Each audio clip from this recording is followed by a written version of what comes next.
Have you ever stopped to think about how thousands of computers, run by total strangers all over the world, can agree on anything? I mean, with no boss, no central server, how do they all land on the same version of the truth? Well, that's the absolute magic of what's called a consensus mechanism. And today, we're going to pull back the curtain on this secret sauce that makes blockchain work.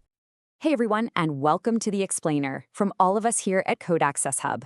Our whole mission is to take complicated tech stuff just like this and make it super clear and easy to understand. We're really glad you're joining us. All right, so let's just dive right in with that huge, fundamental question. In a world that's totally decentralized, no CEO, no single point of failure, how do all these different machines agree on what's real? The answer, in one word, is consensus. So here's our game plan for this explainer. We're going to start with the absolute basics, then walk through how these things actually work. After that, we'll dive deep into the two big ones, proof of work versus proof of stake, check out some of the other players, and finally, take a peek into the future. Okay, so to get to the bottom of that big question, we have to start at square one. What exactly is a consensus mechanism? Let's nail down a proper definition. The easiest way to think about it is like a digital rulebook for a game with no referee. Seriously. It's the set of automated rules that make sure every single player agrees on the score at all times. It makes cheating impossible, even when the players don't know or trust each other one bit. And that, right there, is exactly what a consensus mechanism does for a blockchain. So these things are built to solve a really specific, really important problem, the double spend problem. Basically, making sure you can't spend the same digital dollar twice. And they pull this off by creating trust where there is none. And it all boils down to three core ideas. First is correctness. Only legit transactions get through. Second is agreement. Everyone's copy of the history has to be identical. And third is forward progress, or liveness, which just means the whole system keeps moving forward and making new blocks and never just gets stuck. Okay, so we've got the theory down, but how does this agreement actually happen in the wild? Let's break down the step-by-step cycle that keeps everything in sync and secure. It really plays out in four main stages. First, a leader is picked to bundle a bunch of new transactions into a block. Second, all the other computers on the network check that block to make sure it follows the rules, and they gossip about it, spreading the word. Third, they all vote on whether it's valid. And finally, once it gets enough yes votes, that block is locked in for good, becoming a permanent part of the chain. And this cycle just repeats, over and over, 24/7. Now, this super elegant process didn't just appear out of nowhere. It's actually the result of decades of brilliant work in computer science, and it has a really fascinating history. It really all started with this amazing thought experiment from the 80s called the Byzantine generals' problem. Picture this. A bunch of generals surround a city, and they need to agree on whether to attack or retreat. The problem, some of them might be traitors trying to sabotage the plan. How do the loyal generals agree on a strategy when the communication lines can't be trusted? That's the exact problem blockchain consensus solves. Then, in 2008, Satoshi Nakamoto dropped the Bitcoin white paper, giving us the first real-world solution, proof of work. A few years later, proof of stake showed up as a greener alternative, and ever since, we've seen this incredible explosion of new ideas. All right, now for the main event. Let's zoom in on the two undisputed titans, the heavyweights that secure almost all the value in the entire crypto world, proof of work and proof of stake. Okay, so first up is proof of work, the one Bitcoin is famous for. Think of it like a giant global math competition. Miners all around the world are racing to solve a super hard puzzle, and the first one to crack it wins the right to add the next block.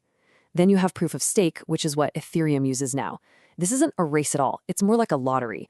Validators lock up their own crypto as collateral, that's their stake, and the more you stake, the better your chance of being chosen to create the next block. Now, neither of these is perfect, right? They both have serious trade-offs. Proof of work is an absolute fortress. It's battle-tested and incredibly secure. But, and this is a big but, it uses a mind-boggling amount of energy. Proof of stake, on the other hand, is way more efficient and can handle a lot more transactions, which is great for something complex like Ethereum. But it has its own risks, like the possibility of centralization and this thing called slashing. That's a built-in penalty where if you act maliciously as a validator, the network can automatically destroy some of your staked coins. It's a pretty powerful way to keep everyone honest. But wait, there's more. The story definitely doesn't end with just these two. A whole universe of other super innovative mechanisms has popped up, each one with its own clever twist on how to achieve consensus. Let's do a quick lightning round to some of these alternatives. You've got Delegated Proof of Stake, or DPoS. Here, instead of everyone being a potential validator, token holders vote for a small group of delegates to do the work for them. It's kind of like a republic, and it makes things wicked fast. Then there's proof of authority, which is a completely different approach. It's used more in private networks where you just handpick a set of trusted, reputable validators. Speed is the name of the game there. And trust me, it gets even more creative. You've got things like proof of weight, where your influence is based on something else, like how much data you're storing for the network. And then you've got maybe the wildest one, proof of burn. Yes, you heard me right. To earn the right to mine, you have to literally destroy your own coins by sending them to an address where they can never be recovered. It's a crazy-sounding but powerful way to prove you're committed to the network's long-term health. The creativity here is just off the charts. This is all amazing stuff, but the big question is, where is this all heading? What does the future of decentralized agreement actually look like? Well, a huge piece of the puzzle is solving something known as the blockchain trilemma. It's this famous idea that you really want three things in a network.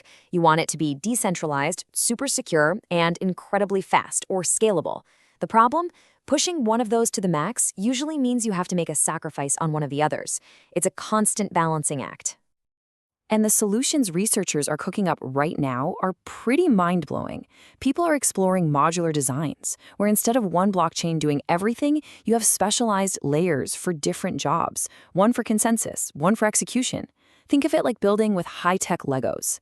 And get this, scientists are already building encryption that's resistant to quantum computers that don't even fully exist yet. You know, this quote from Investopedia just hits the nail on the head.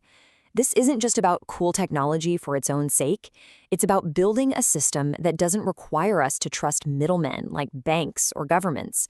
It's about creating a trust machine for a safer and more direct way of doing things online. So after all that, why should you actually care? Well, it's pretty simple. Better consensus leads to faster and cheaper transactions. It leads to more secure applications in decentralized finance, and it opens up totally new ways for us to think about ownership and even how we govern ourselves online. If you want to understand Web3, you have to understand consensus. Hey, if you found this breakdown useful and you're curious to learn more, we've got tons of explainers just like this over on our YouTube channel, CodeAccessHub. We'd love it if you'd subscribe and hit that little notification bell so you don't miss what's next. And we'll leave you with one final question to chew on. With all this constant innovation, is the goal to find one single perfect consensus mechanism to rule them all? Or is the future more like a toolbox with lots of different specialized tools for different jobs? Let us know what you think. Thanks for tuning in.